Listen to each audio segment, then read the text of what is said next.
वैसे तो संगम युग चल रहे हैं और संगम युग के भी अनमोल दिन चल रहे हैं, और इसी संगम में हमें अपनी स्थिति को निर्विघ्न रखना है, क्योंकि जिसकी स्थिति निर्विघ्न है वह अवस्था को शक्तिशाली बना सकता है।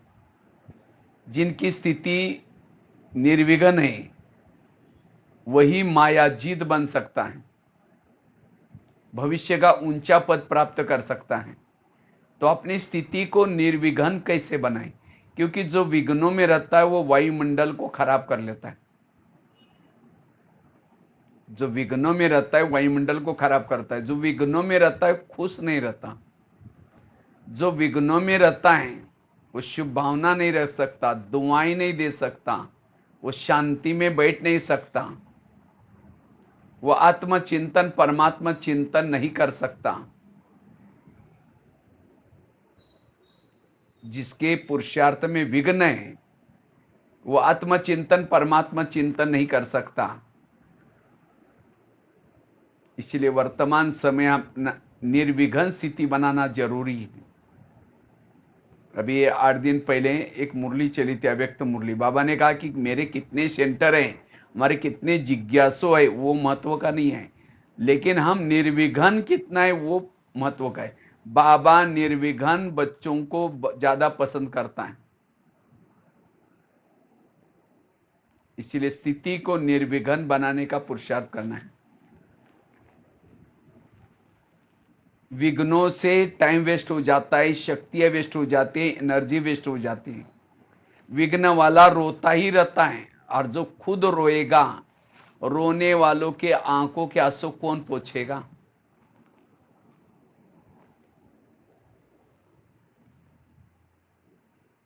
इसलिए निर्विघ्न स्थिति। वैसे तो विघ्न बहुत है, लेकिन 4 मुख्य प्रकार के विघ्न हैं। पहला विघ्न है जिस लोगों के बीच में हम रहते हैं। अगर कोई परिवार में रहता है तो पत्नी के साथ रहता होगा, पति के साथ रहता होगा, सास के साथ रहते होंगे, बच्चों के साथ रहते होंगे, पड़ोसी के साथ रहते होंगे, ऑफिस में मित्रों के साथ रहते होंगे। उन आपस में जिन लोगों के बीच में रहते हैं उन लोगों के तरफ से आने वाले विघ्न, वो अपमान करेंगे, आप कितना भी मेहनत करेंगे आपको पूछेंगे नहीं, आपकी कंप्लेन करते रहेंगे, रिगार्ड रिस्पेक्ट नहीं देंगे। और ये जब ऐसा व्यवहार लोग करते हैं तो हमारे संकल्प चलते हैं, ये मेरे साथ ऐसा क्यों करता है? मैं इतना सेवा करता हूं, मैं इतना काम करता हूं, मैं इतना कमा कर लाता हूं, मैं इतना दुकान में मेहनत करता हूं, मेरी कोई कदर नहीं करता। उसके संकल्प निगेटिव चलेंगे, वेरा संकल्प चलेंगे, वायुमंडल खराब हो जाएगा। फिर इतना ही नहीं, उसका परचिंतन करेगा जो ऐसा व्यवहार करता है, औरों को जाकर के सुनाएगा। इससे टाइम वेस्ट हो जाता है, वो योगी नहीं बन सकता, ना कर्म योगी ना बैठ कर के योग। इसलिए आपस के विघ्नों में निर्विघ्न बनना है। दूसरा विघ्न है हमारे पुराने संस्कारों के तरफ से आने वाला विघ्न। कभी कभी हमारे पुराने संस्कार जागृत हो जाते हैं। काम वाले संस्कार जागृत होते, क्रोध वाले जागृत होते, चोरी करने वाले संस्कार, तमाम पुराने संस्कार जागृत होते।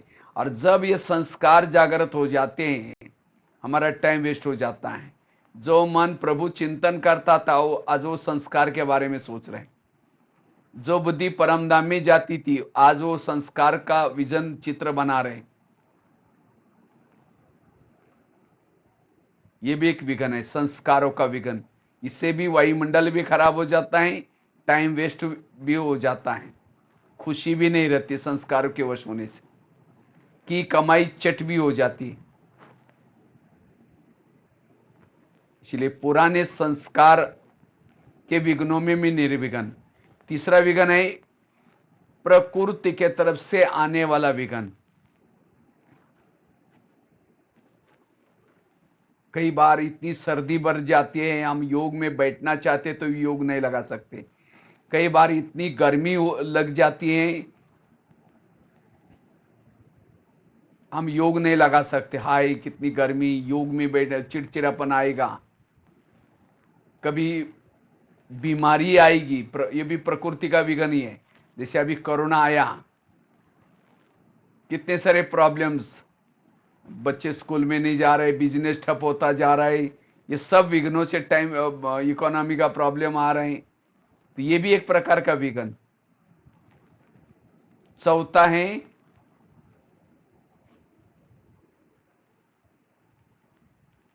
हमारी कर्म इंद्रियों के द्वारा आने वाला विघन। कभी कभी आंखें धोखा दे देती हैं, दृष्टिवृत्ति चली जाती है, कभी कभी आंखें योग के समय बंद हो जाती है, और मोबाइल की कोई गलत चीजें देखते हैं, बिल्कुल बंद नहीं होती। कई बार पर चिंतन सुन लेते हैं, कोई किसी की बुराई करता है उसको सुन लेते हैं। ये कर्मेंद्रियों का आने वाला विघन। इससे भी हमारा टाइम वेस्ट हो जाता है, वायुमंडल खराब हो जाता है, ये भी एक विघन है। तो आज इन चारों विघ्नों में हम निर्विघ्न कैसे बनना है, क्योंकि ये चारों में से कोई भी विघ्न है आपका टाइम वेस्ट हो जाएगा।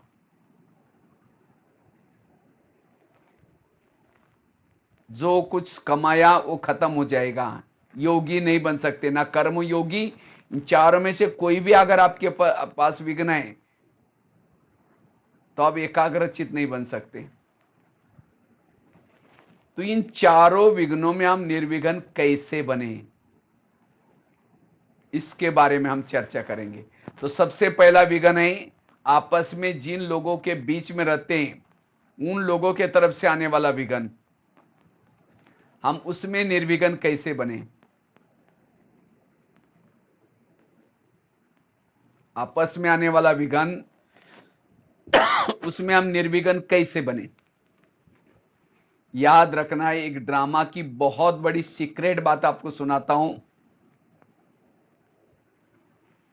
आपके घर के, आपके आसपास के जो भी लोग रहते हैं, चाहे पति है, चाहे बच्चे हैं, चाहे पड़ोसी हैं, मित्र संबंधी, ये सब कोई आपको देने के लिए है, कोई आपसे लेने के लिए है। और जिन्होंने इस लेने देने के गहराई को समझ लिया वो निर्विघ्न बन जाएंगे।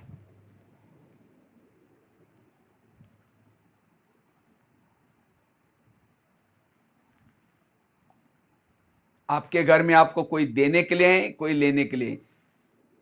पिछले जन्मों के कोई ना कोई कार्मिक अकाउंट के कारण आपका ये परिवार बना है, पति ऐसा ही मिला है, सास वही हिसाब किताब वाली मिली है।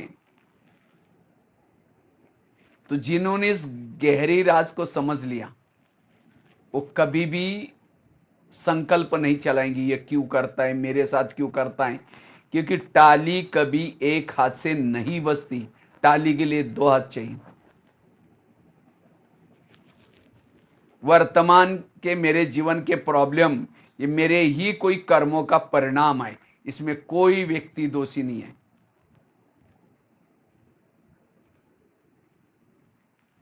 कोई पति के रूप में आए, कोई बच्चों के रूप में आए। अगर पिछले जन्म में आपने पति को तंग किया होगा तो वही पति आपको भी तंग करेगा। अगर किसी पति के साथ बहुत प्यार से व्यवहार किया है तो वो भी आपको प्यार से व्यवहार करेगा। कई बार हम तंग होकर के ऊपर भी शेर करके कहते हैं भगवान तुमने भी आंखें बंद किया क्या, ये मेरे साथ क्या हो रहा है, ये ऐसा क्यों कर रहे हैं। पर चिंतन करेंगे, औरों को सुनाएंगे, रोने से, चिल्लाने से, सुनाने से क्या खत्म होगा। इसलिए कर्म गति को समझना, तब आपस के संस्कारों में, आपस के विघ्नों में निर्विघ्न बन सकेंगे।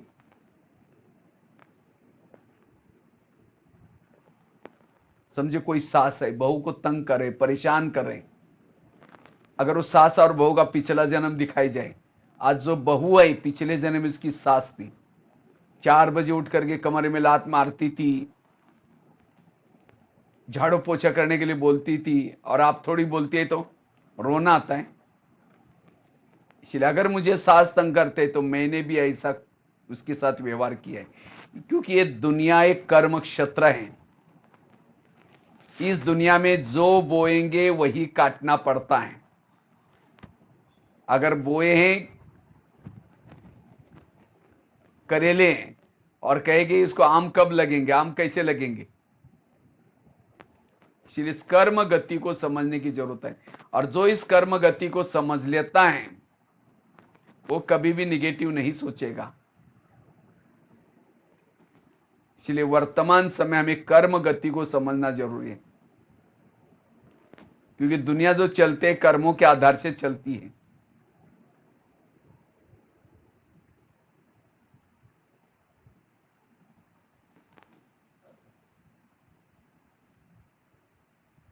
इसलिए इस कर्म गति को समझो। वर्तमान के मेरे प्रॉब्लम मेरे ही कोई पिछले जन्मों के किए हुए कर्मों का परिणाम है। इसलिए भजन है ना, किसके झोली में कांटे हैं तो किसके झोली में फूल। कोई कारण होगा रे, कोई कारण होगा। बांटने वाला एक है, लेकिन कारण क्या है? पिछले जन्मों का मेरा हिसाब। क्योंकि अब हमारी सबकी रिटर्न जर्नी है। अभी हम लोगों को सभी को वापिस अपने परमधाम जाना है। जो भी हमने इस धरती पर आकर के लोगों के साथ हिसाब किताब बनाए हैं उनको चुक्त करके जाना है। प्रकृति के साथ जो हिसाब किताब बनाए वो चुक्त करके जाना है। और हिसाब चुक्त करने के 3 तरीके बाबा ने सुनाए। एक तो योग लगा करके चुक्त करो।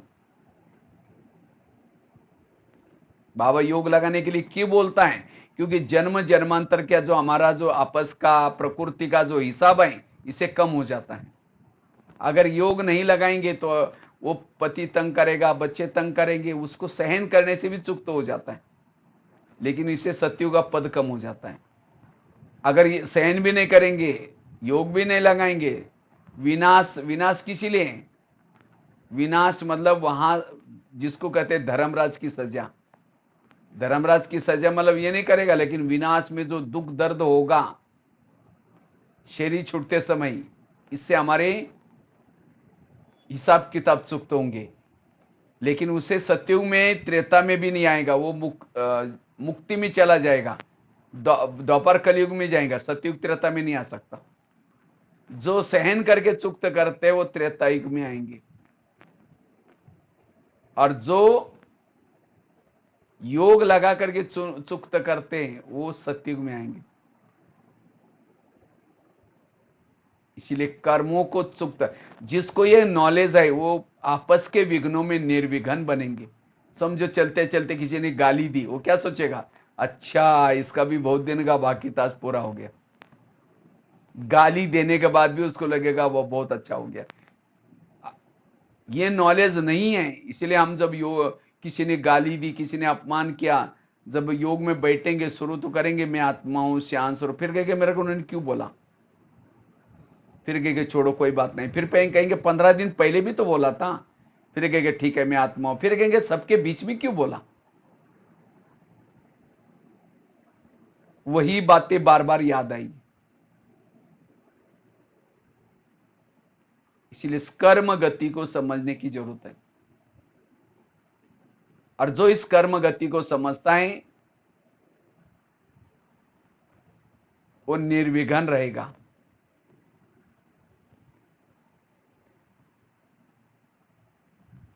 कर्मों से शरीर बनता है, कर्मों से संबंधी मिलते हैं, सब कुछ कर्मों से होता है। आज किसी बच्चे ने ग्लास गिराया, इतना गुस्सा करेंगे, तेरे को अक्ल नहीं, तुम कमा के लाओ तो पता चलेगा। ग्लास था 10 रुपए का, गुस्सा करेंगे, हार्ट में प्रॉब्लम आएगा, 10 लाख रुपए का ऑपरेशन करना पड़ेगा।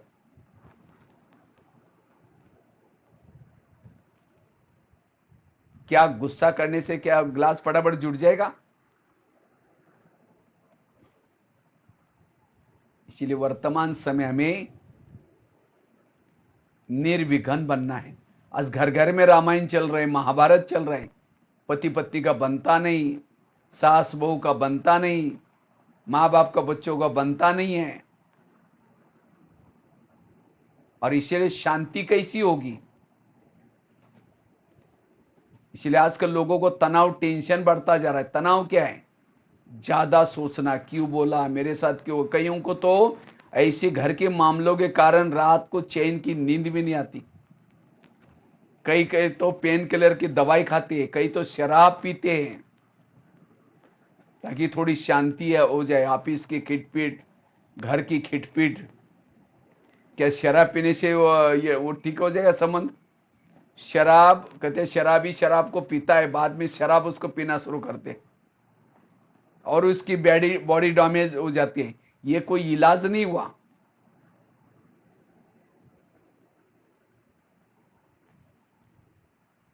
इसलिए कर्म गति के ज्ञान के द्वारा हम ऐसे निर्विघ्न रह सकते, तनाव, टेंशन से भी मुक्त बन सकते हैं। मैं तो जैसे अभी बहन जी परिचय दे रहे थे, भारत के लगभग 800-900 जेलों में गया हूं। 900 जेलों में गया हूं। जेलों में कौन जाता है? अनपढ़ लोग नहीं जाते हैं, पढ़े लिखे जाते हैं। अनपढ़ भी होते हैं, पढ़े लिखे भी होते हैं, सब कुछ पढ़ा, लेकिन ये कर्मों का ज्ञान नहीं सीखा।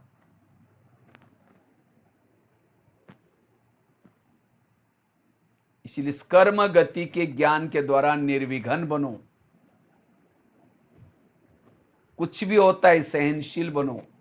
मेरा कार्मिक अकाउंट सुप्त हो रहा है।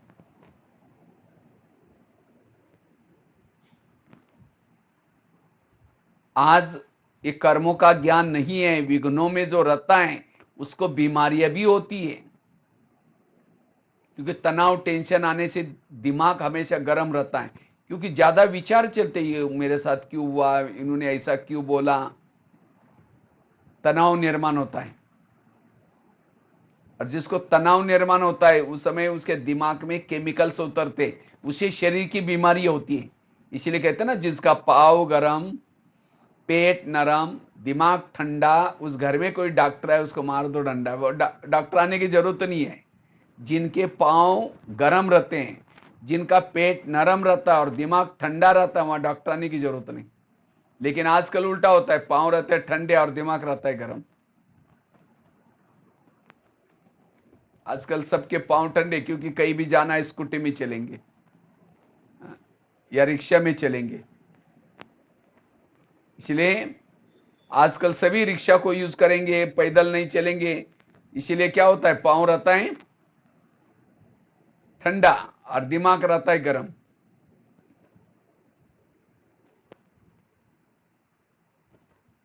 ये एक्सरसाइज करना, वॉकिंग करना क्यों जरूरी है? क्योंकि एक्सरसाइज करने से, वॉकिंग करने से हमारा पांव ब्लड सर्कुलेशन होता है, हेल्थ अच्छी रहती है। इसलिए 21 जून को योगा डे मनाया जाता है। इससे पांव गर्म रहेंगे और पेट नरम चाहिए। संतुलित भोजन करो। ऐसे नहीं कि पनीर की सब्जी है तो 4 रोटी खा ली और कोई कद्दू है तो नाक मोड़ दे, क्या बनाया। कद्दू हो चाहे पनीर हो, उतना ही भोजन खाना है जितना शरीर को आवश्यक है। संतुलित आहार और दिमाग ठंडा चाहिए। लेकिन आजकल उल्टा होता है, पांव रहते हैं ठंडे और दिमाग रहता है गर्म। क्यों? ये घर की बातें, पड़ोसी की बातें, ऑफिस के बातें, ये कर्मों का ज्ञान नहीं है। इसीलिए विघ्न है, समस्याएं, और इसीलिए दिमाग में केमिकल उतर, उसे बीमारी हो रही। इसीलिए जब कोरोना की बीमारी आई तो क्या कहा, अपनी इम्यूनिटी पावर को बढ़ाओ। आजकल मनुष्य की इम्यूनिटी पावर कम होती जा रही है। इम्यूनिटी पावर शुद्ध भोजन से, सात्विक भोजन से बढ़ती है। और दूसरा, जितना साइलेंस में रहेंगे, शांत रहेंगे, सहनशील बनेंगे, उसकी भी इम्यूनिटी पावर बढ़ती है। जिसकी इम्यूनिटी पावर कम हो जाते हैं, बीमारी के जीवाणु अटैक करते हैं। इसलिए कुछ भी हो जाए, खुशी न जाए। इसलिए हमारे प्रधानमंत्री जी ने हमारे सभी के लिए एक मंत्र दिया था। कौन सा? हमारे लिए जान अच्छी है तो हमारे लिए जहान है। अगर हमारी हेल्थ अच्छी है तो हमारे लिए दुनिया ठीक है। अगर हमारी हेल्थ गई, हमारे लिए दुनिया भी खत्म हो गई। जो चले गए उनके लिए दुनिया भी चली गई। और करुणा तो उसको ज्यादा अटैक करता है जिसको शुगर पेशेंट ज्यादा है। और शुगर क्यों होती है? ये घर की तनाव, टेंशन की बातों से, नेगेटिव बातों से। कई तो दूसरों को कंट्रोल में रखने की कोशिश करते हैं, मैं इसकी सास हूं, कई कहता मैं इसका पति हूं, कई कहते मैं इसकी माँ हूं, मैंने इसको पढ़ाया लिखाया, छोटे से बड़ा किया। जब इसकी शादी हुई अपनी पत्नी का मानता है, मुझे नहीं पूछता। ऐसी निगेटिव बातें सोच सोच करके शुगर पैदा होती है। अगर कर्मों का ज्ञान होता, चाहे बच्चा सुने न सुने, समझते थे कि मेरे कर्मों का हिसाब है, कोई बात नहीं, टेंशन नहीं आता, शुगर ना होती। तो आज 70% लोगों को जो बीमारी हो रही, मानसिक तनाव के कारण। और मानसिक तनाव क्यों? ये विघन क्यों? क्योंकि कर्मों का ज्ञान नहीं है। इसलिए वर्तमान समय अगर सुखी बनना चाहते हो, शांति का अनुभव करना चाहते हो, इस कर्मों के ज्ञान के द्वारा आपस के विघ्नों में निर्विघ्न बनो। कोई मेरे साथ कैसा भी व्यवहार करता है, मुझे उसको दुआएं देनी है। देवी का पोज कैसा है? वरदान ही आता है, मुस्कुराता चेहरा है। देवी को कोई गाली देता, हाथ नीचे करके चेहरा पीछे करती है। और हमारा कोई गाली देता, 15 दिन उसे बात नहीं करेंगे।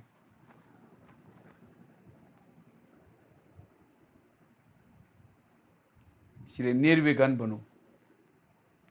जिस घर में विघ्न है, समस्या है, प्रॉब्लम है, निगेटिव विचार चलते हैं, वहां लक्ष्मी वास नहीं कर सकती। वहां पानी के मटके भी सूख जाते हैं, आपस में खिटपिट होती है, संबंधों में कड़वाहट आती है।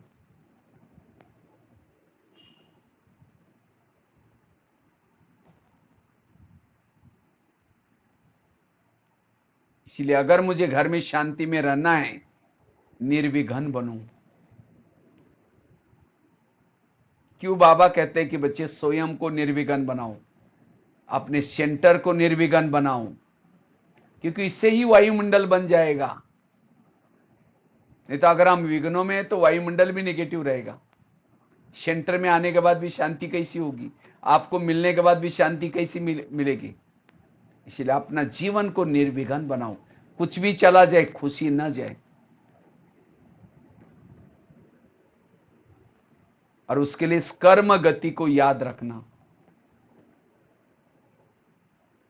कोई किसी का दोष नहीं है, सभी निर्दोष है।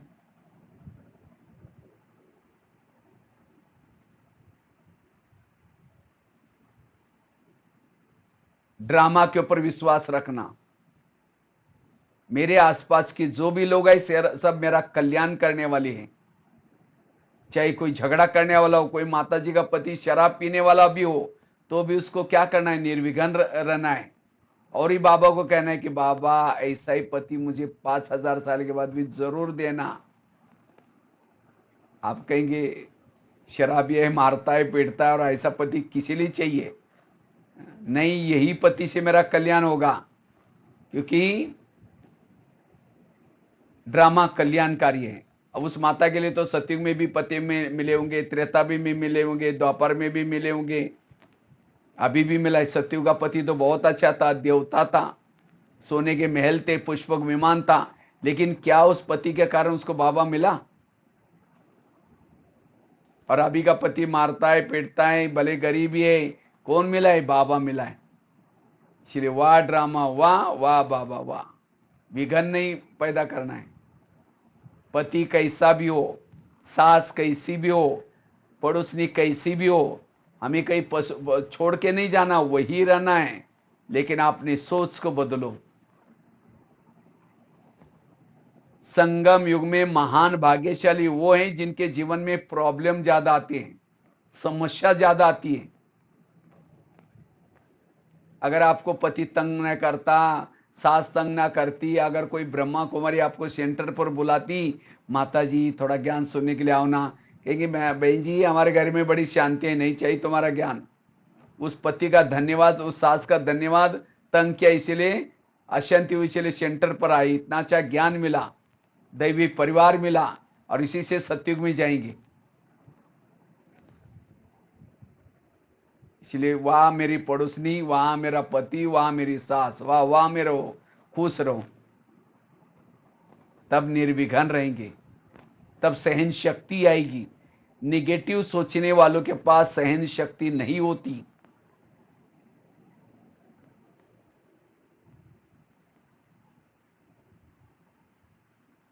इसलिए आजकल कईयों की समस्याएं, बाबा ने कई मुरलियां चलाई, बच्चे समस्याओं का समाधान करो।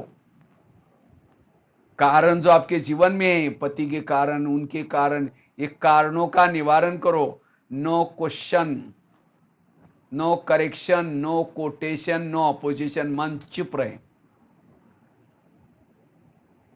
और जिसका मन चुप है वो निर्विघ्न है। इसलिए आपस के विघ्नों में निर्विघ्न बनो। इसलिए ड्रामा को पसंद करो।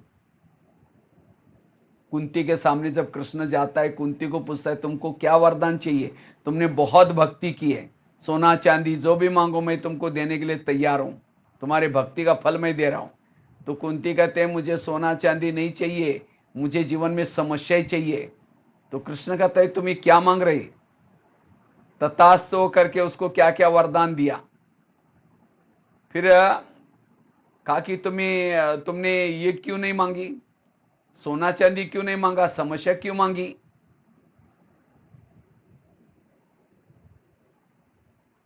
कहा कि अगर मेरे जीवन में समस्या होती तो आप सदा मेरे साथ में आते, आप मेरे साथ में, यही मेरा सौभाग्य है। तो जिसके जीवन में समस्या और प्रॉब्लम, कौन साथ में रहेगा, बाबा। इसलिए समस्याओं को से घबराना नहीं है, समस्या में और ही पॉजिटिव सोचो, सकारात्मक सोचो।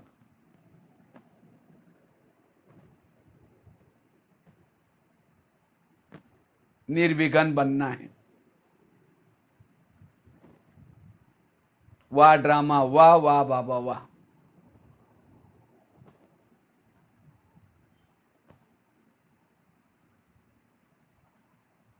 इसलिए एक तो ड्रामा को पसंद करो, कर्म गति को पसंद करो।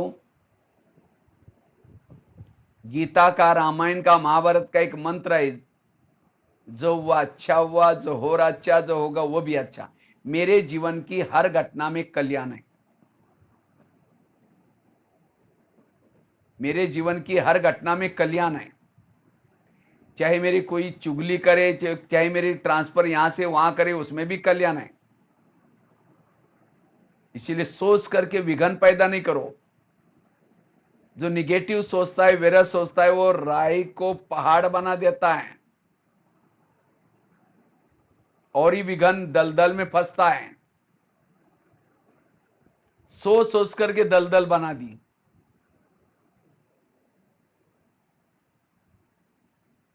और जो पॉजिटिव सोचता है, सकारात्मक सोचता है, वो पहाड़ को भी राई बना देता है।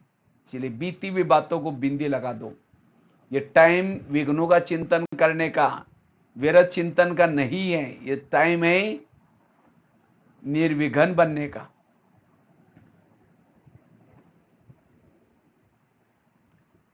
समझो बस स्टैंड पर गए थे, बस चली गई, क्या समझो, जो हुआ अच्छा हुआ।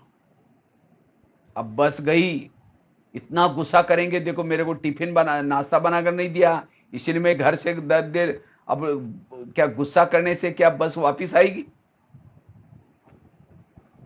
बस भी गई, संकल्प भी गए। संकल्प से कल्प बनता है। अपने संकल्पों को वेस्ट नहीं करो, तब आप अशरीरी बन सकेंगे, विधेयी बन सकेंगे, निराकारी बन सकेंगे। संकल्प शक्ति को बचाओ।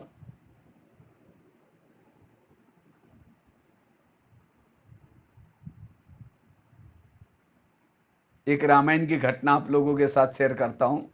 राम राज्य बनने वाला था। लेकिन रात में आकर के मंत्रा ने कई कई को दो चार उल्टी बातें सुनाई, तुम्हारा बेटा भी तो है, तुम अपने बेटे को छोड़ करके राम को राजा बना रहे। और ये बातें सुन करके राम को राजा बनाने के बजाय 14 वर्ष वनवा में भेजा। सीता गई, लक्ष्मण गया, तीनों भी घर से चले गए। वियोग के कारण दशरथ ने प्राण त्यागा। खाने का प्रॉब्लम, सोने का प्रॉब्लम, घास में सोए, जंगल में रहे। ये सब किसके कारण हुआ? मंत्रा के कारण। तो मंत्रा को जो भी देखेगा उसकी भावना अच्छी चलेगी बुरी चलेगी? मैं खुद जब रामायण देखता था, मंत्रा को देखते मैं कहता था इस बुढ़िया को भगा, उसको नहीं देखना। लेकिन एक दिन जब मैंने सोचा तब पता चला मंत्रा ने राम के साथ जो किया वो अच्छा किया। अगर मंत्रा उनके घर में रात में ना आती, राम राजा बनता। अगर राजा बनता तो जंगल में नहीं जाता, सीता की चोरी ना होती, रावण को ना मारता। रावण को ना मारता, राम की महिमा कोई नहीं गाता। तो राम की महिमा किसके कारण? मंत्रा के कारण। इसी तरह हर एक के जीवन में भी भगवान ने एक दो मंत्रा रखी है, जो चुगली करते, झगड़ा लगाते, परेशान करते। लेकिन आज जो हम तंग है, परेशान है, हमारा जो विघन है, इसी मंत्रा ही हमारे जीवन में विघन है। तो राम के मंत्रा ने तो राम का भला किया, आपकी भी मंत्रा भलाई करेगी। राम जब वनवास से आता है, सभी स्वागत करते हैं, लेकिन मंत्रा कई कई के तो आए थी नहीं। तो राम ने पूछा मंत्रा और कई कई माँ कहाँ है? तो किसी ने कहा नहीं आई। वो सबको छोड़ करके उनके पास चला गया। कहा कि माँ आप लोग मेरा स्वागत करने के लिए क्यों नहीं आए? कहते बेटा हम कैसे आए? हमने तो आपकी चुगली लगाई थी, आपको तो वनवा में भेजा था, तंग किया था। कहता है नहीं माँ, आपके कारण में पुरुषोत्तम राम, भगवान राम, विजय राम बन के आया हूं। आपने मेरा तो अच्छा ही किया। ये है पॉजिटिव थिंकिंग। आज हमारे उसने ये नहीं कहा कि तुम तो बुढ़िया है ना, तुमने मेरी चुगली किया ना, तो थप्पड़ नहीं लगाई। अगर थप्पड़ मारते तो भगवान उसको कैसे कहते? सहन किया। तो रामायण हम पढ़ते तो है, लेकिन रामायण से सीखा क्या? इतना रामायण पढ़ रहे, अभी जो सावन महीने में क्या करते, रामायण पढ़ते रहते। लेकिन रामायण का अर्थ है कि मेरे साथ कोई बुरा भी करता है तो भी मुझे क्या करना है, उसको गले लगाना है, उसको दुआएं देनी है। ये तो सिखाता है मेरा मन।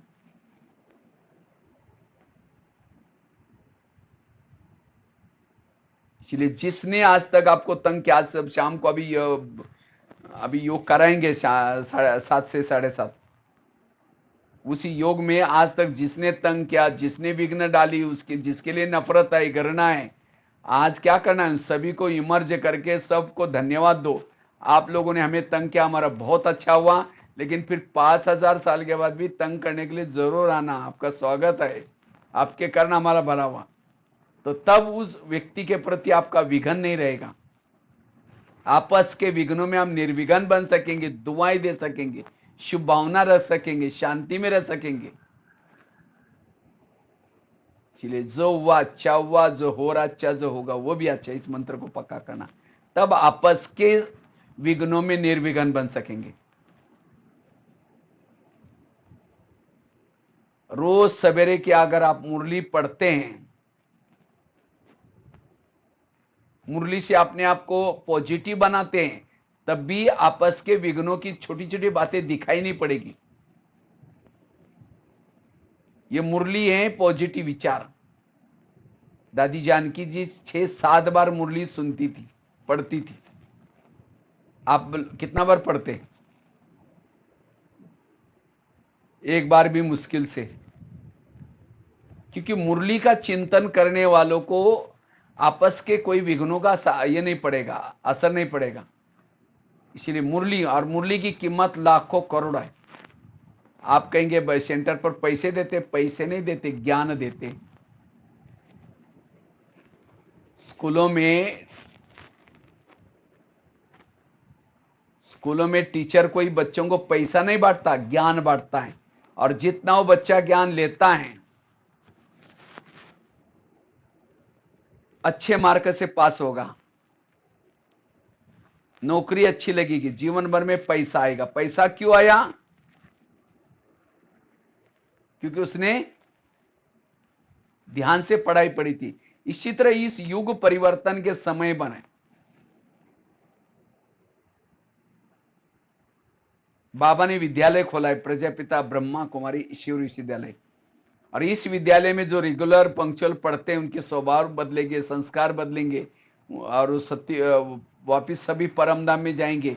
उसमें से वही आएंगे जिनके स्वभाव संस्कार बदले हैं।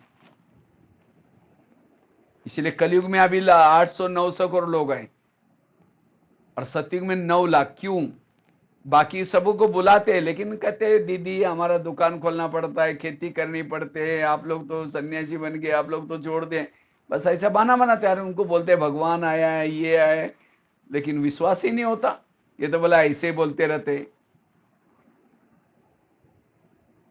तो कितनी प्रॉपर्टी, दुकान खोला, घंटे में 500 रुपए कमाया होगा, लेकिन आश्रम में नहीं आए, ज्ञान नहीं सुना, कितना कमाया? लाखों करोड़। सत्युग त्रेता की सोने चांदी की वो महलों की कीमत निकालो, कितनी हो जाएगी? इसलिए उस दुकान से भी पहले हमें रोज अपने ये 2 कान खोलने हैं। चाहे ऑनलाइन से खोलो,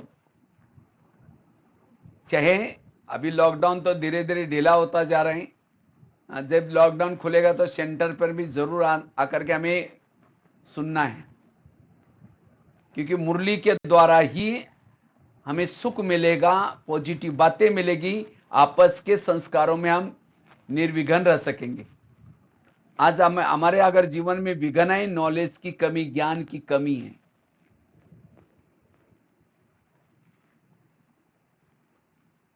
क्योंकि जिसके पास ज्ञान होगा वो बुराई को भी अच्छाई में बदल देगा। शायद आज ही कुछ वरदान में या कुछ था, आज या कल के इसमें था, बुराई को भी अच्छाई में बदलो। हाँ, दीदी की इसमें था शायद, बुराई को भी अच्छाई में। कोई गाली भी देता है तो क्या समझो, गाली नहीं दी, मेरे पर गुलाब का फूल डाल दिया। किसी ने हमारा परचिंतन किया तो क्या समझो, परचिंतन नहीं किया, मेरा कीर्तन भजन गाया। कीर्तन भजन में 2-4 जन इकट्ठे होते हैं, कहता वो है ऐसी। दूसरा कहता है मेरे जब आपस में परचिंतन करते हैं तो ये कहेगा वो है ऐसी, दूसरे कहेगा मेरे साथ भी ऐसा किया। जिन्होंने 1 घंटा तक 3-4 लोगों ने परचिंतन किया, वही 3-4 लोग दोपहर में जहां आपका मंदिर बनेगा उसी जगह पर जन्म लेना पड़ेगा। और 1 जन्म तक ढोलक बजा करके जिसने कहा था कि वो है ऐसी, वो गीत गाने का काम करेगा, हे देवी तुम बड़ी महान हो। और जिसने हाँ में हमला वो ढोलक बजाएगा। तो भगत चाहिए कि नहीं चाहिए? तो इसीलिए किसी ने भी गाली भी दी, कुछ भी बोला, तो निगेटिव को पॉजिटिव में बदलो, तो आपस के संस्कारों में निर्विघ्न रहेंगे, आपके पास सहन शक्ति आएगी।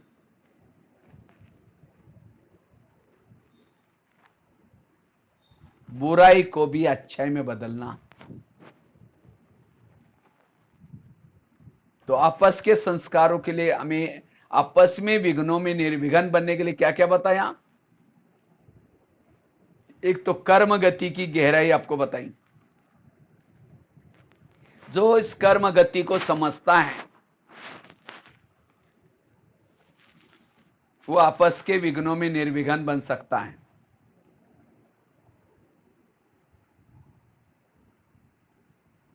दूसरी बताई, जो हुआ अच्छा हुआ, जो हो रहा अच्छा, इसको पक्का करना, रामायण की घटना सुनाई। तीसरा बताया ड्रामा को पसंद करो, वाह ड्रामा, वाह वाह बाबा वाह। चौथा कौन सा बताया? रोज हमें ईश्वरीय महावाक्य सुन करके पॉजिटिव बनना है। और चौथा कौन सा बताया? नेगेटिव को पॉजिटिव। अगर ये बातें याद रखेंगे तो आपस के कितने भी विघ्न हो उसमें अंदर आप एडजस्ट करके चल सकेंगे और अपने समय संकल्प को बचा सकेंगे, कर्म योगी बन सकेंगे, शुभ भावना रख सकेंगे, सहनशील बन सकेंगे। यह है पहला विघ्न। और चारों में भी विघ्नों में हमारे संकल्प शक्ति वेस्ट हो जाते हैं, समय का खजाना वेस्ट हो जाता है। अपना गीत भी है ना, यूं तो कोई धन नहीं गंवाना, लेकिन संकल्प का धन हमें कभी भी वेस्ट नहीं करना है। संकल्प को हमें वेस्ट नहीं करना है।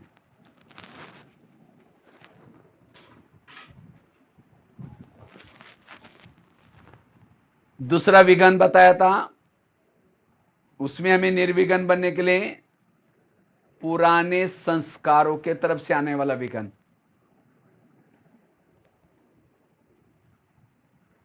पुराने संस्कार, किसी के अंदर काम विकार के संस्कार आए, किसी के अंदर क्रोध के संस्कार आए, हर एक के अंदर कोई ना कोई पुराने संस्कार है।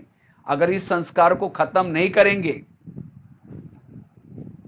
यही संस्कार अंत समय में माया के प्रवेशता का गेट बनेगा।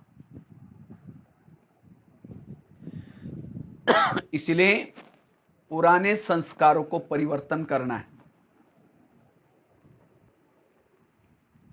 और वो संस्कार जागृत क्यों बन होते हैं? उस संस्कार को कहीं ना कहीं से भोजन मिल जाता है,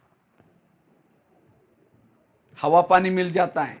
और आजकल तो माया ने ऐसे ऐसे साधन बनाए हैं काम विकार को जागृत करने के लिए। आज कितनी सारी मोबाइल के अंदर क्या क्या गंदी गंदी बातें आती रहते। अब यूज तो करना है इसको। फेसबुक भी यूज करना है, व्हाट्सएप भी यूज करना है, गूगल भी यूज करना है, यूट्यूब भी यूज करना है। क्योंकि ये साधन ऐसे है, उसको पकड़ो तो काटता है, कुछ ना कुछ गंदगी दिखाता है। अगर नहीं पकड़ो, मोबाइल को छोड़ दो, समाज से दूर चले जाएंगे। पुरुषार्थ हमारी मुरली भी इसमें है। अब क्लासेस ऑनलाइन से भी इसे सुन रहे, बैंक भी इसी में है, कैलकुलेटर भी इसी में है, घड़ी भी इसी में है, आजकल बिजनेस भी इसी में है। तो यूज तो करना है, लेकिन हमें अपनी स्थिति को पावरफुल बना करके यूज करना है। सवेरे सवेरे 8 बजे तक अमृत वाला अच्छा करो, क्लास के पहले योग करो, ईश्वरीय महावाक्य सुनो, तब आपकी स्थिति अच्छी होगी। फिर यूज करेंगे तो इससे सेवा हो जाएगी। अगर आप अमृत वाला ढीली है, क्लास में मुरली नहीं सुनी, योग ठीक नहीं है, तो वो साधन एक प्रकार का ये चक्रव्यूह है। ये तो चलाना देखना तो जानते हैं, लेकिन इसके अंदर ऐसा फंसा देगा। आजकल तो मोबाइल से खाते समय भी मोबाइल, सोते समय भी मोबाइल, हर समय मोबाइल ही रहता है। इसलिए चक्रव्यूह से बचना। ये चक्रव्यूह आपको बाबा से दूर कर देगा, परिवार से दूर कर देगा। तो ये पूरा मैं बता रहा था, आज हमारे संस्कार जागृत क्यों होते हैं? उसको कहीं ना कहीं से भोजन मिल जाता है। क्रोध जागरण होता है, क्यों? जैसे पता ना, कर्मों का ज्ञान नहीं है तो क्रोध जागृत होगा। और एक सेकंड का गुस्सा क्या करेगा उसका कोई भरोसा नहीं है। जैसे कुकर को गैस के ऊपर रखेंगे, गर्म होता है, गर्म होते होते सीटी मारना शुरू करता है। कुकर सीटी मारेगा तो सब्जी पकाएगा, लेकिन मनुष्य सीटी मारेगा तो ये क्यों हुआ, मेरे साथ क्यों हुआ, इसे कैसे हुआ, क्यों क्यों करता रहेगा। एक दिन आएगा कहेगा तुम्हारा 3 साल से देख रहे हो, अब मुझे सहन नहीं हुआ, गुस्सा कर देंगे, बर्तन ही तोड़ देंगे या किसी को मार ही देंगे जोर से। इसलिए बीच बीच में हवा निकालते रहो।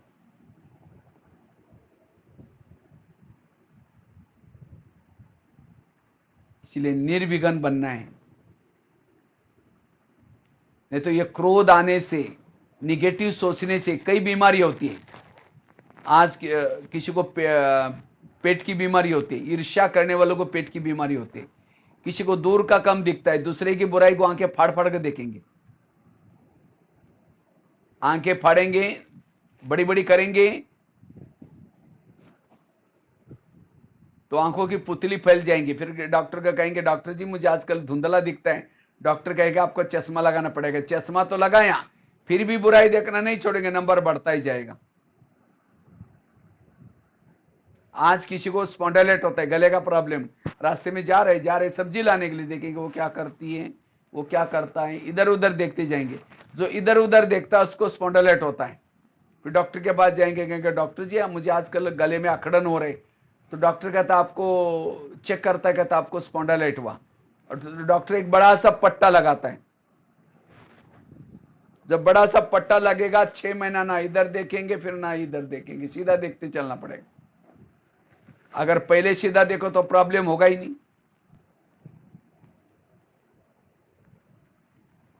आज किसी को ब्रेन ट्यूमर, ब्रेन हेमरेज होता है। हमारे ब्रेन में बालों से भी महीन नसें होती हैं, खून सप्लाई होता है। लेकिन जब व्यक्ति तनाव में आता है, निगेटिव सोचता है, विघ्न पैदा करता है, तनाव के कारण नसें फट जाते हैं, उसका कोई इलाज नहीं। जो विघ्नों में है, जेलों की चक्कर काटेगा, पुलिस स्टेशन की चक्कर काटेगा, कोर्ट कचहरी की चक्कर काटेगा। और ये ऐसी जगह हैं आपका जेब भी खाली कर देंगे। आप देखा ना अभी कोरोना में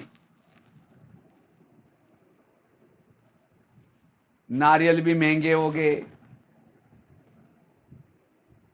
बेड नहीं मिल रहे थे। कई कई तो वो कोरोना भी नहीं है, कोरोना समझ करके लेके गए, उसको मार करके वो उसको और ये सारे किडनी चोरी किया, क्या क्या चोरी कर दिया। आज कोई ईमानदार इस दुनिया में नहीं है। इसलिए तनाव से, टेंशन से मुक्त बनो, निर्विघ्न स्थिति बनाओ। ना आपको डॉक्टर के पास जाने की जरूरत है, ना कोर्ट कचहरी में जाने की जरूरत है, ना हॉस्पिटल की चक्कर काटने की जरूरत है। हेल्दी वेल्दी और हैप्पी बन सकेंगे। सारी बीमारियों के जड़ निगेटिव सोचना, विघ्न में रहना। इसलिए इन चारों में से कोई भी विघ्न आपके जीवन में ना हो, इसलिए टॉपिक रखा हुआ है आज आपके लिए। बहुत गहरा टॉपिक है, जीवन उपयोगी टॉपिक है। इससे भविष्य भी बनेगा, वर्तमान में भी आप अच्छे रहेंगे। इसलिए कहा पाँव को गर्म रखना, पेट को नरम और दिमाग को ठंडा। कुछ भी हो जाए दिमाग को गर्म करना ही नहीं, सोचना ही नहीं।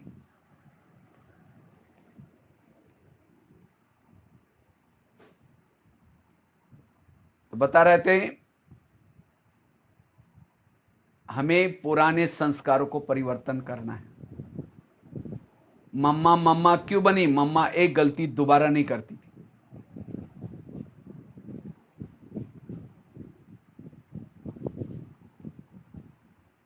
मेरे अंदर क्या संस्कार है कैसा पता चलेगा?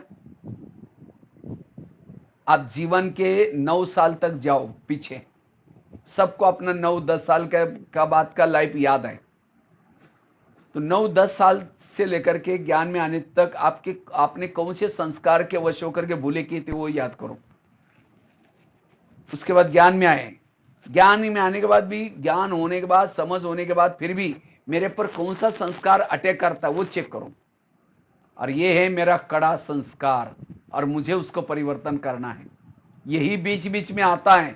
1 महीना 2 महीना डट करके मेहनत करेंगे और एक दिन थोड़ा ढीला हो गया और संस्कार आ गया कि कमाई चट ओम शांति। फिर उदास रहेंगे, खुश नहीं रहेंगे। क्यों? संस्कार के वश हो गए। लोग कहेंगे अरे क्या हुआ, बताएंगे भी नहीं कि मैंने आज ऐसा किया, छिपाएंगे। क्या करें? संस्कार नहीं बदल रहे। और ये संस्कार का विघन सबसे खतरनाक है। इसलिए राम रावण का युद्ध चलता है। राम रावण का एक सिर काटता है, कटता जाता है, दोबारा जुड़ जाता है, फिर दूसरा काटता है, फिर जुड़ जाता है। विभीषण कहता है ऐसा नहीं मरेगा, उसके नाभि में तीर लगाओ। और जब नाभि में तीर लगा रावण मर गया। इसी तरह आज हम भी रावण को मारने में लगे, कोई 2 साल से, कोई 4 साल से, लेकिन नहीं मर रहा है। क्यों? गले काट रहे, कभी काम का गला काटते, कभी क्रोध का काटते, कभी लोभ लालच का, गले दोबारा जुड़ जाते। उसके नाभि में तीर लगाओ। नाभि अर्थात हमारे अंदर की कमजोरी, उस कमजोरी का परिवर्तन करो। यह है पुरुषार्थ।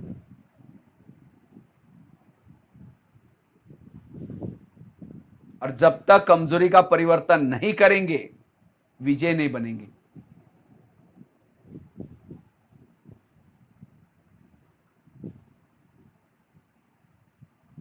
इसलिए एक गलती दोबारा नहीं करना है। आसुरी संघार नहीं बनो उसके लिए, उस कमजोर संस्कार रूपी आसुरों के ऊपर दृढ़ता से करो। हाँ, इसका एक अलग से भी टॉपिक अभी हम लेंगे, आप लोगों का इंटरेस्ट होगा तो। संस्कार, हमारे एक पुराने कड़े संस्कार को परिवर्तन कैसे करना है और कैसे हमें निर्विघ्न रहना है, बहुत गहरा टॉपिक है, उसका प्रैक्टिकल कुछ युक्ति है उसके लिए। तो कहने का मतलब, हमारे जीवन का जो विघन है, पुराना संस्कार वाला विघन है। हर एक का अपना अपना अलग अलग है, और हमें मुरली सुनते समय वही पॉइंट लेने जो मेरी बीमारी है। डिस्पेंसरी में जाते हैं, दवाई कौन सी मांगते हैं? कहते हैं आपके पास जो जो टैबलेट है उसकी एक एक सैंपल मुझे दे दो। अगर एक एक सैंपल लेंगे तो क्या हो जाएगा, और ही उल्टा परिणाम हो जाएगा। तो क्या करते हैं, जो बीमारी है वही दवाई लेते हैं ना। इसी तरह हमें भी मुरलियों से वही पॉइंट लेने जो हमारे प्रॉब्लम्स है। तो चेक करो मेरा प्रॉब्लम क्या है, और उसके लिए बाबा ने क्या पॉइंट यूज किया। यह है मुरली सुनने का तरीका। नहीं तो हम क्या करते हैं, सारी मुरली के पॉइंट को बुद्धि में रख देंगे और उससे असर कुछ नहीं होगा। इसलिए मुरली सुनते समय हमें इसी विधि से सुनना है।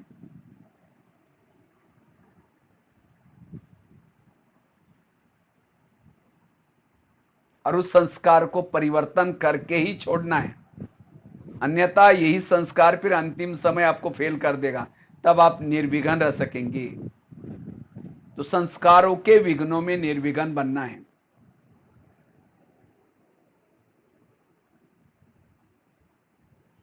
तीसरा विघ्न बताया था, प्रकृति के द्वारा आने वाला विघ्न, प्रकृति का विघ्न। प्रकृति के विघ्न में निर्विघ्न बनने के लिए प्रकृति का दुरुपयोग नहीं करो। हजामा आंखों से गलत देखते हैं, मुख से गलत बोलते हैं। आज ये प्रकृति हमें कितना कितना अच्छा शरीर दिया है। कलयुग में भी इतना अच्छा शरीर है, सतयुग में हमारा कितना अच्छा शरीर होगा। सतयुग में, कलयुग में भी इतनी अच्छी प्रकृति है, खाने पीने के साधन कितने अच्छी दे रहे हैं, तो सतयुग में कितने फल फ्रूट क्या क्या होगा। लेकिन ये प्रकृति क्यों दे रहे हैं? हमारे लिए अच्छाई के लिए। लेकिन हम प्रकृति का दुरुपयोग कर रहे हैं। इसलिए प्रकृति को गुस्सा आता है कि कहते हैं ये मेरे पास रहने के लायक नहीं है। इसलिए प्रकृति कहते हैं तुम ये मानव, तुम यहां से जाओ। इसलिए कभी एकांत में बैठ करके प्रकृति को के 5 तत्वों को इमर्ज करो और उनसे माफी मांगो। हे प्रकृति के 5 तत्व, आप लोगों ने हमें इस कल्प में बहुत अच्छी मदद की है। इस कल्प में आप लोगों ने बहुत मदद की, इसलिए आप लोगों का बहुत बहुत धन्यवाद। चाहे वायु ने मदद की, चाहे जल के बिना जीवन नहीं, धरती ने मदद की, सभी तत्वों ने हमें पूरा कल्प में क्या किया, कितना अच्छा पाला पोसा। लेकिन हमने प्रकृति के 5 तत्वों को इमर्ज करके कहो कि मैं देहबान में आकर के द्वापरिक से लेकर के आपका दुरुपयोग किया है, जाने अनजाने। इसलिए हे प्रकृति के 5 तत्व, आप मुझे माफ करना। अब दोबारा मैं आपका दुरुपयोग नहीं करूंगा। वायुमंडल को शुद्ध बनाने की सेवा करूंगा। तो प्रकृति के विघ्नों में निर्विघ्न बनने के लिए हमें प्रकृति की मदद करनी है, सेवा करनी है। प्रकृति को पावन बनाने की रोज मनसा सेवा करो। दूसरी बात है, प्रकृति के बने हुए शरीर के इंद्रियों का दुरुपयोग नहीं करना है। आंखों को योग्य यूज करो, कान को योग्य यूज करो, और प्रकृति के बने हुए व्यक्ति को तंग नहीं करना है। व्यक्ति को तंग करना, ये भी प्रकृति को तंग करना है। और प्रकृति के 5 तत्व जो हैं, उनके गुण आप अपने जीवन में धारण करो। जैसे पानी होता है, पानी का क्या गुण है? पानी ग्लास में डालेंगे वही रूप ले लेता है, पानी को अगर थाली में डालो तो वही रूप ले लेता है। इसी तरह पानी जैसे हमें बनना है, हमें हर जगह पर एडजस्ट करके चलना है। अब नदी के सामने कोई पहाड़ी आती है, नदी कहते हैं तुम हट जाओ, मुझे सीधा जाना है, कहते हैं नदी पहाड़ी को बोलती है। उसको पता है ये जिद्दी है, ये हटने वाली नहीं है। तो नदी समझदार बन करके क्या करते हैं, पहाड़ी का पांव धुलाई करके उसको अपना रास्ता बना करके आगे निकल जाती है।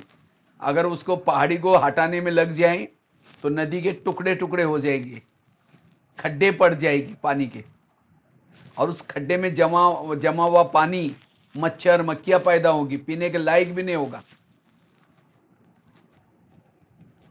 इसी तरह नदियां क्या करते, पहाड़ी को बदला नहीं लेती लेकिन अपना रास्ता निकल। इसी तरह नदी हमें क्या सिखाते, हमारे सामने भी कोई जिद्दी व्यक्ति आता है, परेशान करने के लिए व्यक्ति आता है, लेकिन हम कहते हैं इसको बदल करके छोड़ूंगी, इसको ये करके छोड़ूंगी, तो उसका फिर परचिंतन करेंगे, उसकी बुराई दूसरों को सुनाएंगे, इधर उधर सुनाएंगे, तो आप क्या बन गए? फिर एक खड्डा बन गए, मच्छर मक्खी वाले हो गए। आपके दिल में बाबा नहीं बैठेगा, लोग भी आपसे ये करेंगे, सभी तरफ गंदगी फैला रहे, परचिंतन कर रहे हैं। इसे जो आप सेवा करें वो नहीं कर पाएंगे। नदी जो आगे पहाड़ी का पांव धुलाई करके आगे गई, कितने लोगों की प्यास बुझाई, कितने कितने हरा भरा कर दिया। अगर वो लड़ती रहती तो वही खत्म होते। इसी तरह अगर हम भी ऐसे करते रहेंगे तो हमारा जीवन सेवा के योग्य नहीं होगा। इसलिए पानी से हमें यह सीखना है। ऐसे ही प्रकृति धरती में एक बीज बोते हैं तो कितना देता है? अगर एक गेहूं का दाना बो तो कितना देता है? तो हमें भी क्या करना है, देने के संस्कार धारण करना है। दाता बनो, देते रहो।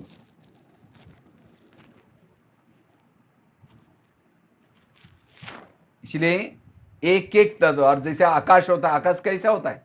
हल्का होता है, इसीलिए हल्के बनो। वायु भी हल्का होता है। तो ये प्रकृति के 5 तत्वों के गुण अपने जीवन में लाना है, तब प्रकृति के विघ्नों में निर्विघ्न रहेंगे। क्योंकि घड़ी तो बड़ी फास्ट चल रही, इसलिए मैं क्योंकि 4 बातें, चारों का बहुत गहरा टॉपिक था, लेकिन फिर भी शॉर्ट में आपको बता रहा हूं। तो तीन विघ्न बताए। पहला बताया आपस में लोगों के बीच में जो विघ्न आता है उसमें कैसे निर्विघ्न बनना है। उसके लिए कर्मों की घुई गति बताई, ड्रामा को पसंद करो, जो हुआ अच्छा हुआ, निगेटिव को पॉजिटिव में लेके बदलो, मुरलियों के महावाक्यों का चिंतन करके पॉजिटिव बनो। और दूसरा विघ्न बताया संस्कारों का विघ्न। इसलिए संस्कारों के विघ्न में निर्विघ्न बनने के लिए हमें संस्कारों को क्या करना है, उसका हवा पानी नहीं देना। और कौन सा संस्कार है उसको ढूंढो और उसके नॉलेजफुल बनो। और तीसरा बताया प्रकृति का विघ्न। उसके लिए रोज प्रकृति के इमर्ज करके, और अब हमें प्रकृति का दुरुपयोग नहीं करना है।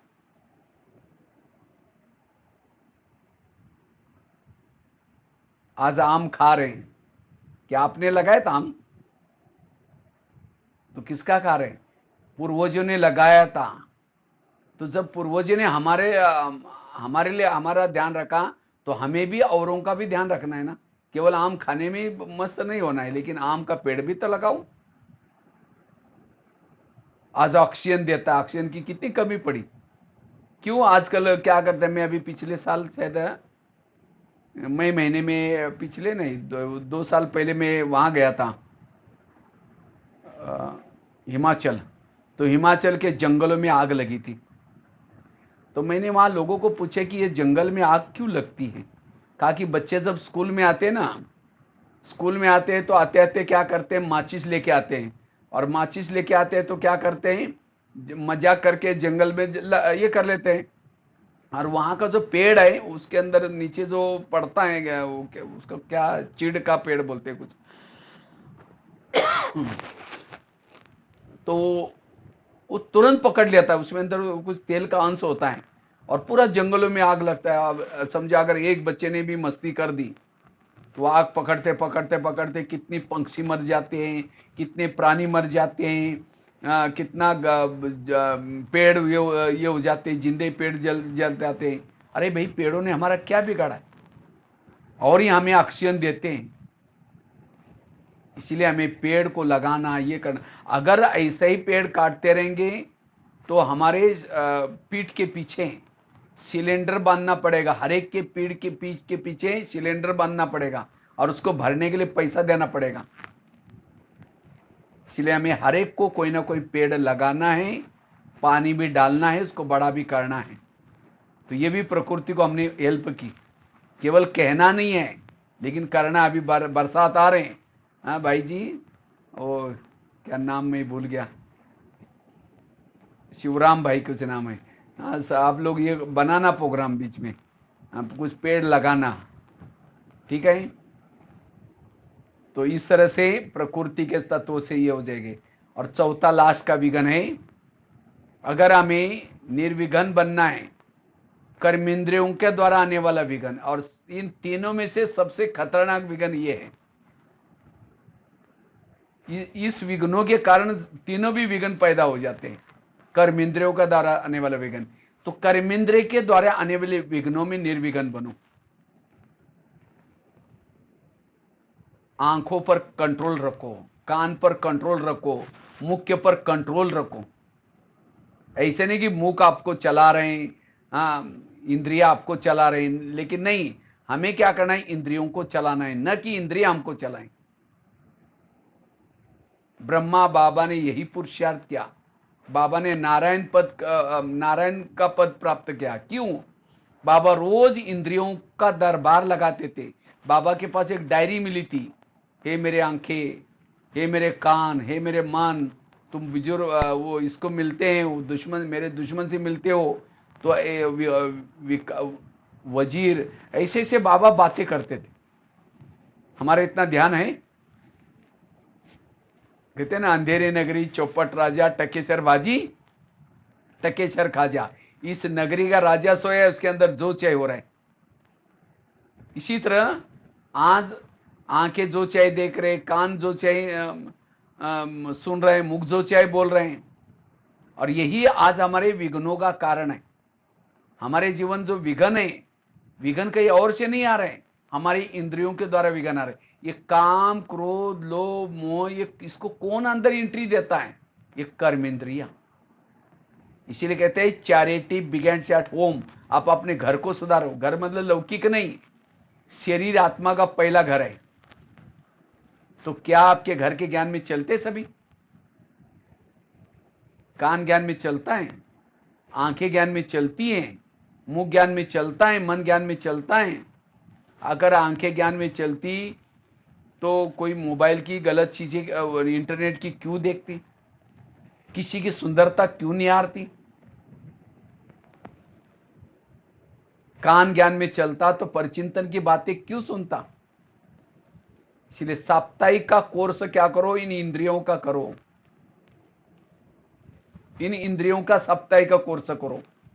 7 दिन का कोर्स है, आधा घंटा बैठ करके कान को, कोई कान, इस सृष्टि पर परमात्मा आया है। इसलिए अब तुम्हें एक मुरलियों की बातों की सिवाय और व्यर्थ नहीं सुनना है। आंखों से बातें करो। ये आंखें तुम आत्मा के रूप में सबको देखना, किसी को भी सुंदरता के रूप में, शरीर के रूप में नहीं देखना। अगर देखेगी मैं तुमको सजा दूंगा। इसे एक एक इंद्रियों से बातें करो। 7 दिन का कोर्स इनका करो। आजकल की मम्मी पापा इतना व्यस्त रहते हैं काम धंधे में, बच्चा कहाँ जा रहा है, किसके संग में जा रहा है, देखने का, पूछने का टाइम ही नहीं है। और जब बच्चा गलत काम करता है उनकी आंखें खुल जाती है, बच्चा का गलत काम कैसे किया। इसी तरह आज हम अपने आप में इतना व्यस्त हैं, हमारा मन कहाँ जा रहा है, बुद्धि कहाँ जा रहा है, इंद्रिया कहाँ जा रहा है, कुछ देखने का टाइम ही नहीं है, और इसीलिए गलत काम हो रहा है, विघन पैदा होता है। इसलिए रोज इन इंद्रियों का पूछताछ करो। पहले राजा एक किले में रहते थे और किले के कई दरवाजे रहते थे, कोई भी जाता था पूछताछ होती थी कहां जा रहे, किस लिए जा रहे।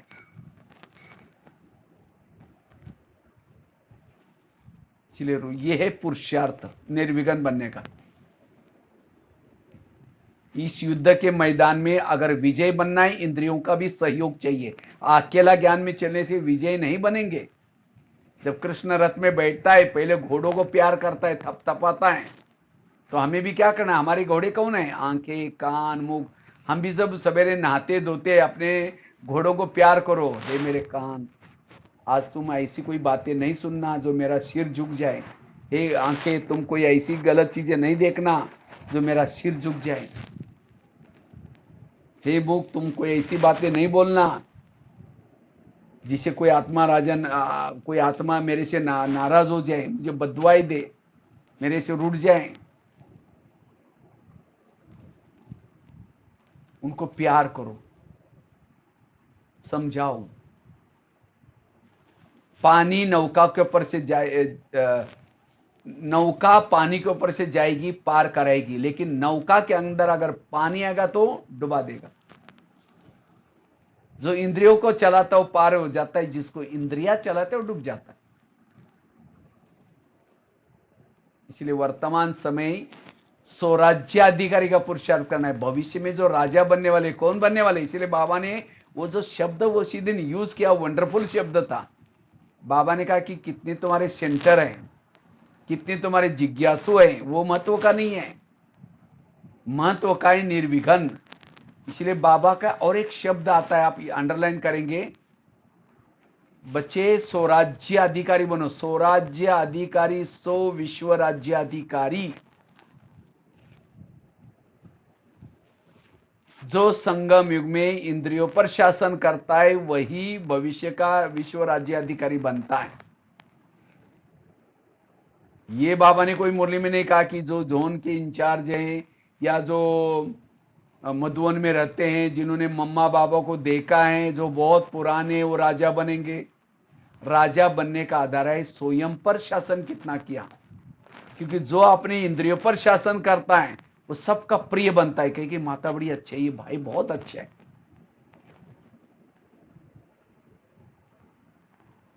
इसीलिए कर्मेंद्रियों के विघ्नों में निर्विघ्न बनो। भारत में अंग्रेज घुसे थे, कैसे घुसे थे। भारत में नवाबों का शासन था, बंगाल का नवाब, बिहार का नवाब, सूरत का नवाब। अंग्रेज आए, नवाबों के साथ दोस्ती किया और करते करते दिल्ली के ऊपर अटैक, और भारत क्या हो गया, गुलाम हो गया। इसी तरह माया रूपी अंग्रेज भी आते हैं, काम क्रोध आते हैं। इस शरीर भी हमारे एक इंडिया है, और इस इंडिया की राजधानी यहां है, आत्मा राजा रहता है। और इस शरीर रूपी इंडिया में कई नवाब है, कौन से, कान, मुंह, आंख, अपना अपना शासन चल रहे हैं। तो माया आती है, इन इंद्रियों से दोस्ती करते हैं, और दोस्ती करते करते करते क्या करते हैं, इस कर्मेंद्रिय पर, इस कर्मेंद्रिय क्या इसके ऊपर दोस्ती करते। इसीलिए बाबा कहते हैं बच्चे, इस कर्मेंद्रिय को रोज कंट्रोल में रखो, समझाओ, एक एक कर्मेंद्रिय से बातें करो। जब कर्मेंद्रिय से बातें करेंगे तब स्वराज्याधिकारी बनेंगे। इसलिए वर्तमान समय स्वराज्याधिकारी स्थिति जरूरत है, और जितना स्वराज्याधिकारी स्थिति बनाएंगे उतना राजा बनेंगे, उतना निर्विघ्न बन सकेंगे, शक्तिशाली बन सकेंगे।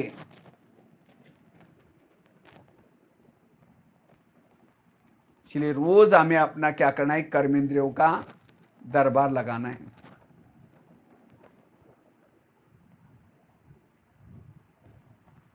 और रोज दरबार लगा करके क्या करना है, उनकी पूछताछ करनी है। कैसे दरबार लगाना है? सबसे पहले कान से पूछो, हे कान, सवेरे अमृत वाला करने के बाद एक एक इंद्रियों से बातें करो। सबसे पहले बात करो कान से, हे मेरे कान, तुम मेरे इस राजे के शान हो, अगर तुम ना होते मैं ईश्वर मावा के कैसे सुनता, इसलिए हे कान तुम्हारा बहुत बहुत धन्यवाद, और मेरा तो तुम्हारे पर विश्वास है इसीलिए मैंने तुमको बॉर्डर पर रखा है। लेकिन मेरा तो तुम्हारे पर विश्वास है, मैंने बॉर्डर पर रखा है, लेकिन आजकल तुम मुझे धोखा दे रहे। मुझे तो पता नहीं था, लेकिन आज सवेरे मैं अमृतवाला परम इतेशी बाबा के पास गया था, उसने तुम्हारे लिए इशारे दिए। इसीलिए हे कान, तुम मेरा खाते हो, मेरे राज्य में रहते हो, मेरे राज्य में रहते हो और मुझे धोखा देते हो। कान किसका खा रहा है? आत्मा का कमाए हुआ खून सप्लाई होता है। कान थोड़ा यहां होता है, इधर जिंदा रहता, खाता है आत्मा का, धोखा दे रहा आत्मा को। इसलिए आज तक हुआ कोई बात नहीं, कल मैं तुमको तुम्हारी चेकिंग करूंगा। अगर तुमने व्यर्थ सुना है मैं तुमको सजा दूंगा। रात को सोने से पहले दरबार लगा दो, मुख के साथ बात करो, आंखों के साथ बात करो। ये आंखें, मुझे 84 जन्म में बहुत सारी आंखें मिली, लेकिन तुम्हारे जैसे भाग्यशाली आंखें कोई नहीं मिली। तुम्हारे द्वारा मैंने सत्यम शिवम सुंदरम को देखा है, तो क्या प्रभु को देखने के बाद तुम्हारा पेट नहीं भरा? तुम इस संसार की व्यर्थ बातें क्यों देखते हो? अगर देखेगे मैं तुमको सजा दूंगा। इस सवेरे आज हम ये पुरुषार्थ नहीं कर रहे हैं। मूल पुरुषार्थ ये है सो परिवर्तन। सो परिवर्तन मतलब बैज पहन लिया, सफेद ड्रेस पहन लिया, ऊपर का परिवर्तन हो गया। सो परिवर्तन अर्थात हर इंद्रियों को श्रीमत के आधार से चलाना।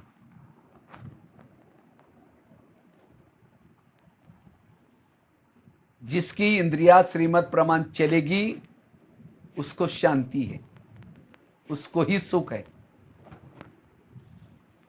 इसलिए स्वराज आदि, इसका भी बहुत गहरा टॉपिक है, लेकिन घड़ी फास्ट भाग रही, इसलिए मैं भी यहाँ पूरा करता हूँ।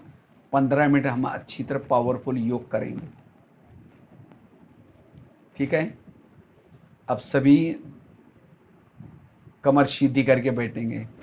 देखो आपके बरेली में आकर के पहुंचा हो, आपके हॉल में क्लास कर रहा हूं, अनुभव कर रहे सभी? वहीं बैठ करके क्लास कर रहा हूं, हॉल में बैठ करके। साइंस की कमाल है।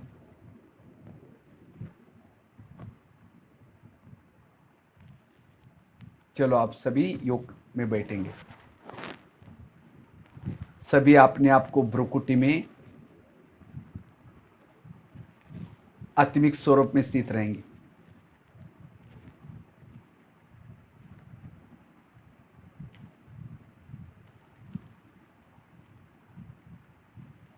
मैं ज्योति स्वरूप आत्मा दोनों भ्रुकुटी के बीच में हूं।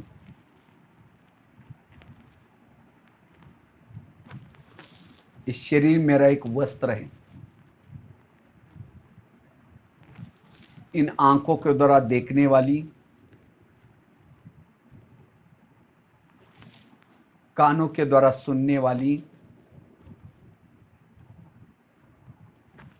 मैं आत्मा हूं।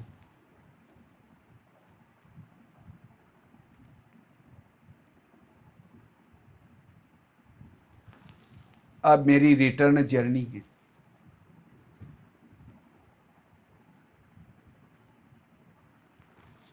इस धरती पर आकर के मैंने 84 जन्मों का पाठ बजाया।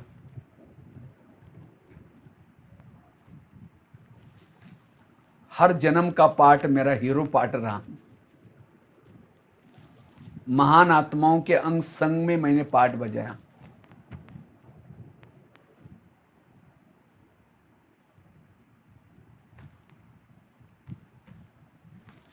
अब मेरी रिटर्न जर्नी है।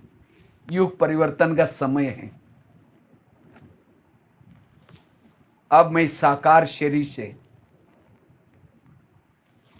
एक प्रकाश पुंज आत्मा मन बुद्धि से एक फरिश्ता ड्रेस धारण करती हूं, एक लाइट का शरीर धारण करती हूं।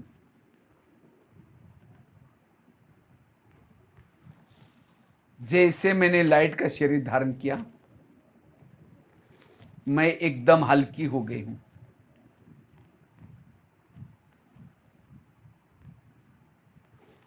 आज मेरा दिमाग बिल्कुल शांत हो गया है, हल्का हो गया हूं। मैं एकदम निर्विघ्न बन गया हूं। मेरे आसपास के जितने भी लोग हैं, कोई मुझे देने के लिए, कोई मेरे से लेने के लिए है। इसलिए किसी का भी कोई दोष नहीं है। मेरे जीवन के काफी सारे प्रश्न के आज मुझे उत्तर मिल गए। मैं निर्विघ्न हल्का हूं।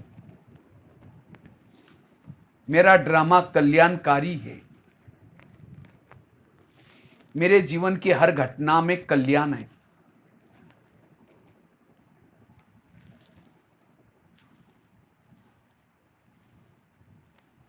मेरे आसपास के जो भी लोग हैं,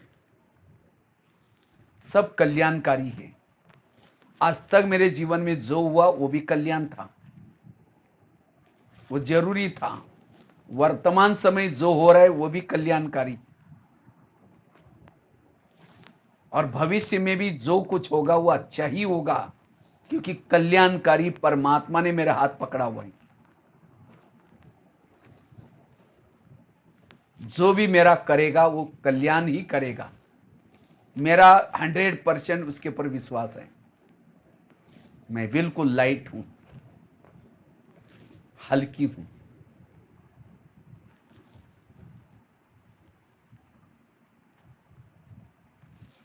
अब मैं फरिश्ता ड्रेस धारण करके, हल्की होकर के, इस संसार से भी पार, चांद सूरज तारांगन से भी पार, अव्यक्त वतन में जा रही हूं, जहां फरिश्तों का राजा ब्रह्मा बाबा है। जैसे मैं अव्यक्त वतन में पहुंची, बाबा ने मुझे देखते ही वरदान दे दिया। बाबा ने मुझे गले लगाया।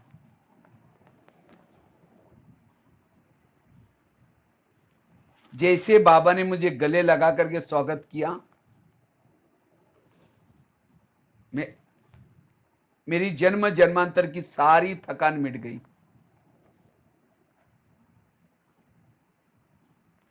कभी मैंने सोचा भी नहीं था।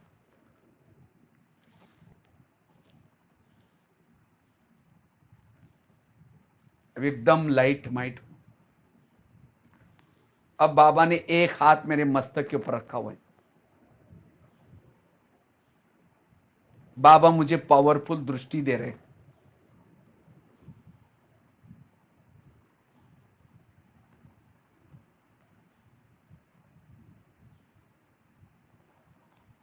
बाबा के पावरफुल दृष्टि से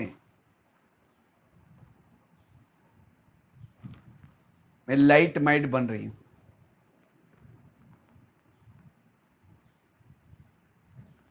अशरीरी विधेय बनती जा रही हूं।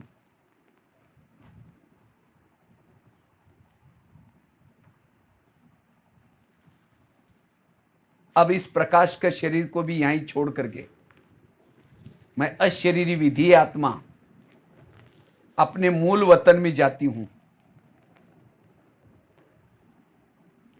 जैसे मैं मूल वतन में पहुंची, मैं चार्ज हो रही हूं।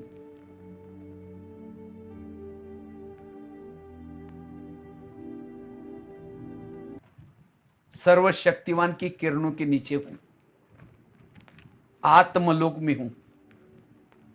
मेरे इर्द गिर्द में चमकती हुई आत्माएं,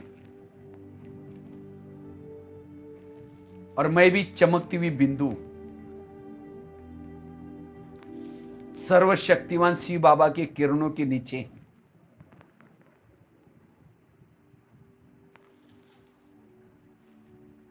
जैसे मैं यहां पहुंची, मुझे अतीन्द्रिय सुख की अनुभूति होती जा रही। जो सुख मैंने धरती में चारों युगों में खाने से, देखने से जो सुख नहीं मिला, आज यहां बाबा के पास आने से, अपने घर में पहुंचने से वो सुख मिला। अब मुझे कुछ नहीं चाहिए। पाना था सो पा लिया।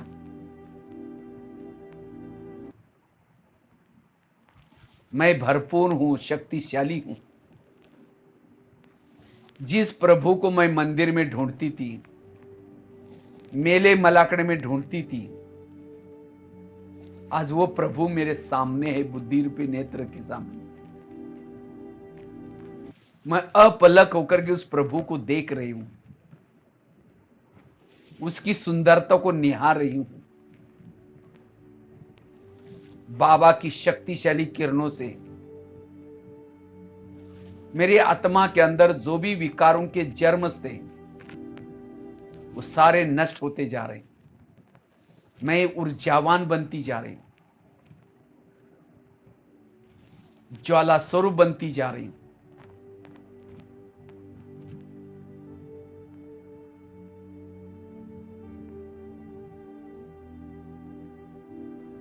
मैं ये प्रभु मिलन मना रही हूं।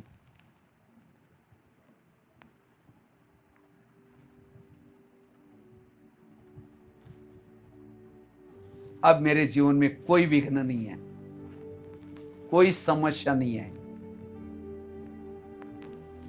ज्ञान सूर्य सर्वशक्तिवान ने मेरे सारे दुख हार लिए। शुक्रिया बाबा। अब मैं स्वयं को भरपूर करके धीरे धीरे वापिस फिर अव्यक्त वतन में आता हूं।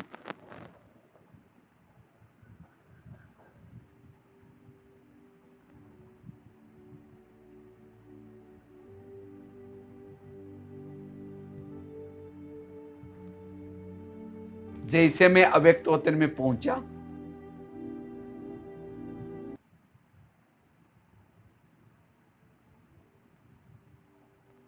ब्रह्मा बाबा खड़े हैं।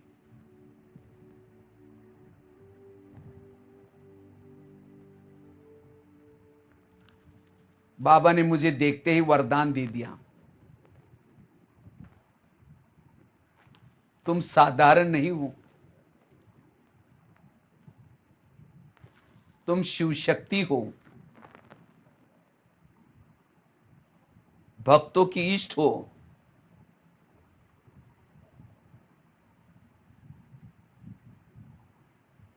कल पहले भी तुमने असुरों का संहार किया था, वही कार्य करने का समय आ पहुंचा है। क्या तुम्हें अपने भक्तों की पुकार सुनाई नहीं पड़ती?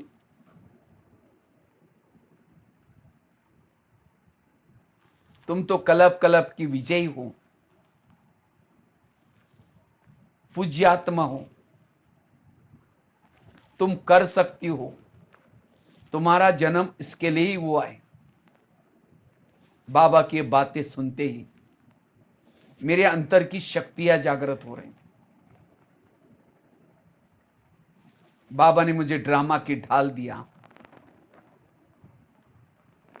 ज्ञान की तलवार दिया, पवित्रता का कवच पहना दिया।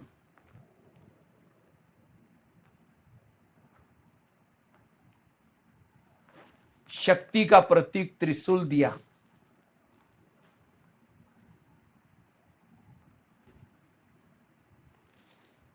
सिर के ऊपर जिम्मेवारी का ताज पहना दिया।